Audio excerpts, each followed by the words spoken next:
Well,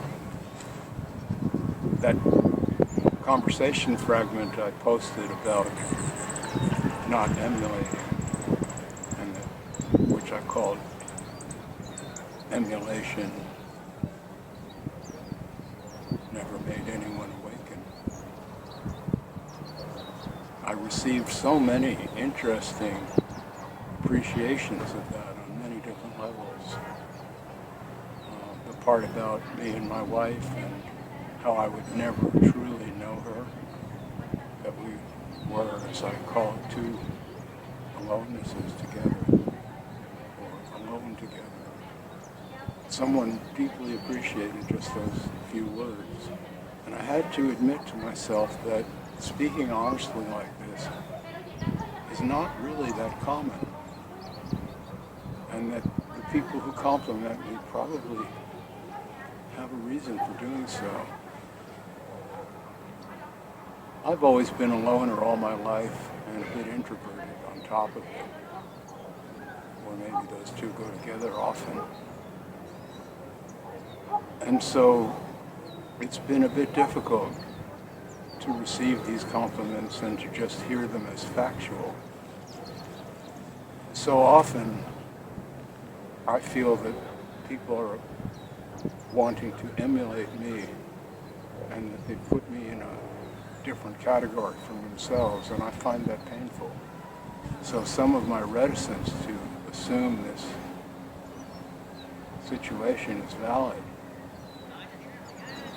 is a kind of shyness and aloneness that I enjoy. For example, I'm out here now with my camera walking the streets on a rare rainy day in Los Santos when the light is perfect and there are puddles to reflect, and things that are normally light gray are now stained dark gray. It's beautiful. The petals fall from the trees onto the sidewalk, that kind of thing. So I'm just out with the camera, and I was contemplating the amount of appreciation that discussion of emulation really elicited. So I want to say a bit more about that now. And here I've stopped in a place that's quite a bit less noisy than the last, so maybe this will be understood better by the people who complained about that.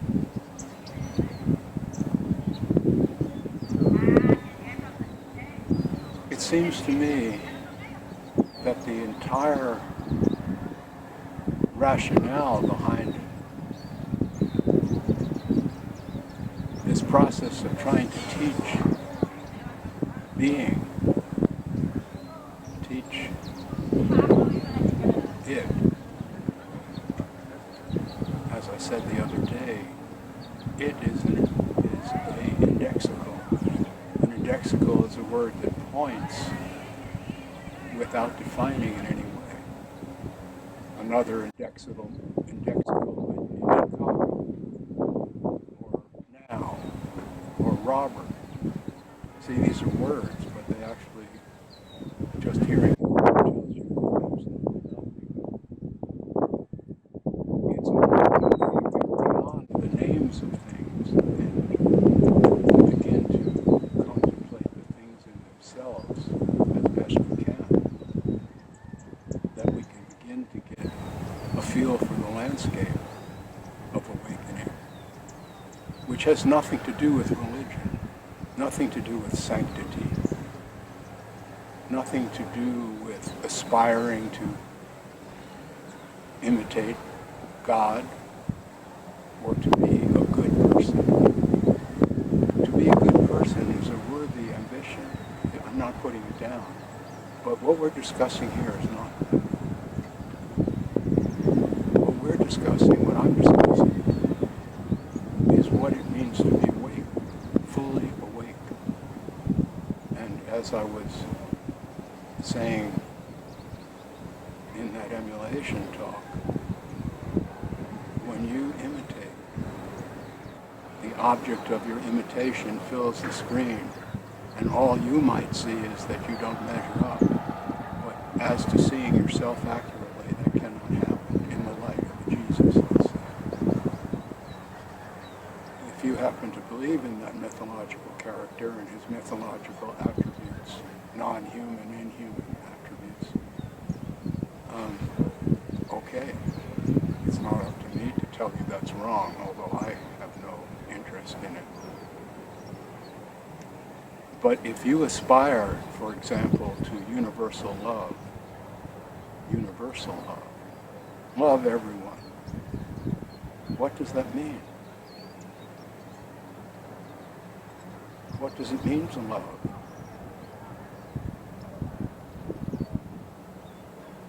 I don't think it means be nice, or sweet, or inevitably forgiving. Those are ways of behaving. Love is something, in my experience, far deeper, and it's quite personal. It's personal because the objects of our love are unique beings. They're once upon a once. They're impermanent. They flash before our eyes and then they're gone. That might be a week, it might be a lifetime. Gone is gone. They're impermanent. And we can't love them all. We can regard them all with a kind of objectivity that we dream of. But to actually love is to enter into the suchness of another being. And just speaking personally, I can't feel that way about everyone I meet. I just don't.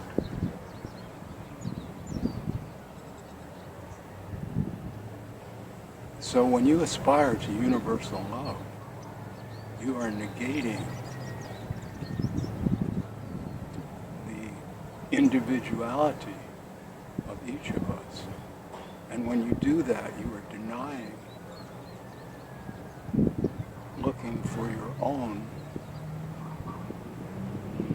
There's no word for it. Let's call it an internal program. There's something that you feel that you need that I don't feel that I need, and vice versa. That's what makes us different people. We have different needs. There's something that we feel is necessary to turn the key in the lock, complete the circuit, or fulfill the space, whatever that is. So my objection to all this non-duality, spirituality, jargon, chit-chat, teaching for pay, all the rest of it, my objection to that is that these people are asking you to emulate what they find important.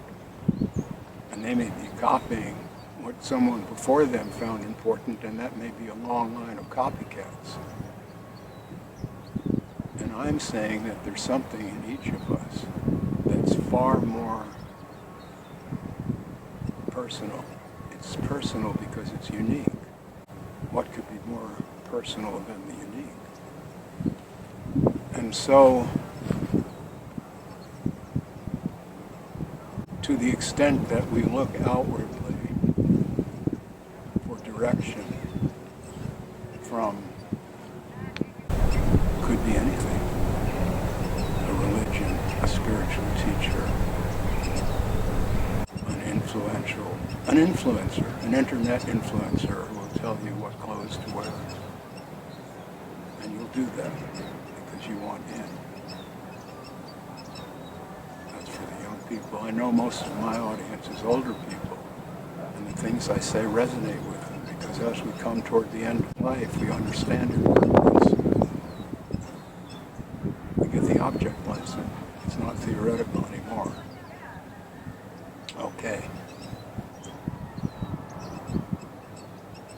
So, if you were to emulate my day, the outward aspects of it, how it would look, if you were emulating it, this is what you would see, and you would imagine that, not you, but someone might imagine that if they did that, then they would be awake too. Then they would be a Zen master or whatever it is. If you emulate the Zen guy with the rake in his hand and all that, and you do that, then you also have this understanding. But the understanding has to be an understanding of yourself. There's no it but you. And that's the point to really grasp. This thing that you pursue outside yourself is nothing. It's your fantasy. Meanwhile, there's a heart beating in here. There's an actual life going on, and that's what needs to be discovered. Not some it that someone else describes. Enlightenment. Satori, whatever it is. No. This is my message, and I know it's a hard one for some people, but I see increasingly that I may be early on a certain wave here, because I'm beginning to hear others speak about this too. Not that they're influenced by me, maybe a few are, but no, just in general, worldwide. There seems to be a growing understanding that the religions and spiritual paths of the past are useless in an environment such as the one in which we find ourselves. They can't last forever. Christianity had its time, perhaps. It's a dead letter, if you ask me. And so is Hinduism and Islam and Judaism. They're old and they don't really give me anything. I find no inspiration in any of them, personally.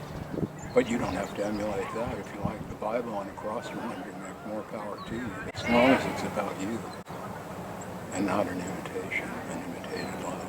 So if you were to observe my daily habits, you would see me awaken naturally about 5, total around for half an hour, perhaps. But then I'll be awake,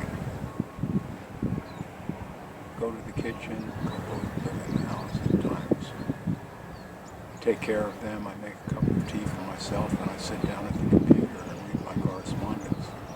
And almost inevitably, there are questions from readers of my books, and I attempt to answer as many as I can, as well as I can. But now, having discovered this format, which combines trying to honor the questions I get and my desire to be out and about in nature, or in the world, in the town, or here, which is halfway between nature and the town. I'm on the outskirts now where it's less noisy. And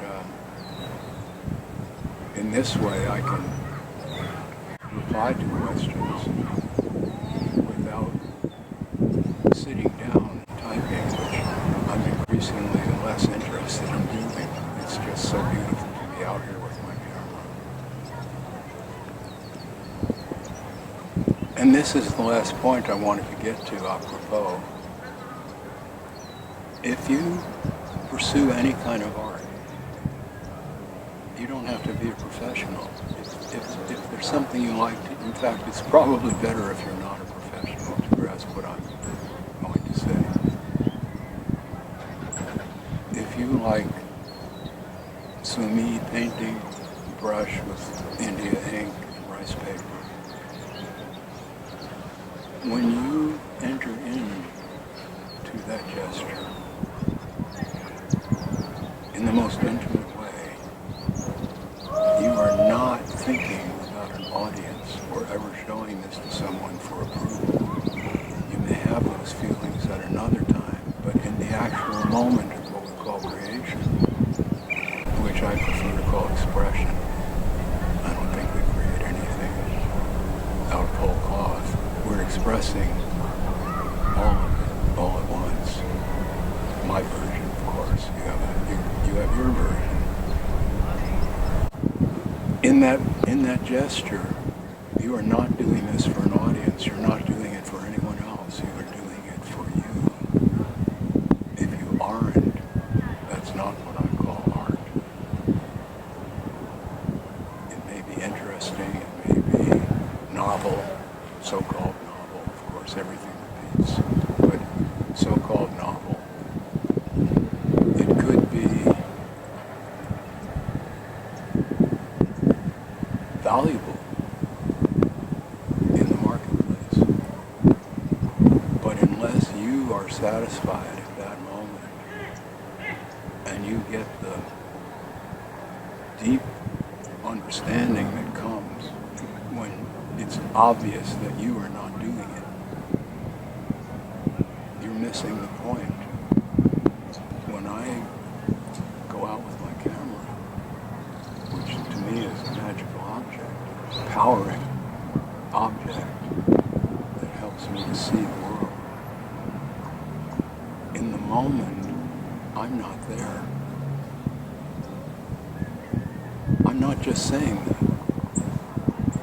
I'm not just saying that. Well, when you emulate, you're just making yourself more there. You've got an entire agenda, entire fantasy that's been put there by observing that someone else who maybe got out of bed with the camera at 5 a.m. is awake. And now if you get out of bed with the camera at 5 a.m. and take care of cats and make tea and then go for a walk with the camera with an open eye, if you could imitate all those things, you feel, well, I would be awake too. But as this is said, what if you have your ladder up against the wall and it's the wrong wall? See, the wall that you need the ladder up against is yours. And even if you have a camera and cats at 5 a.m. wake up, that does not give you anything in the moment of clicking that shutter. When the shutter clicks on this camera, I'm not there. And each time that happens, it's an awakening.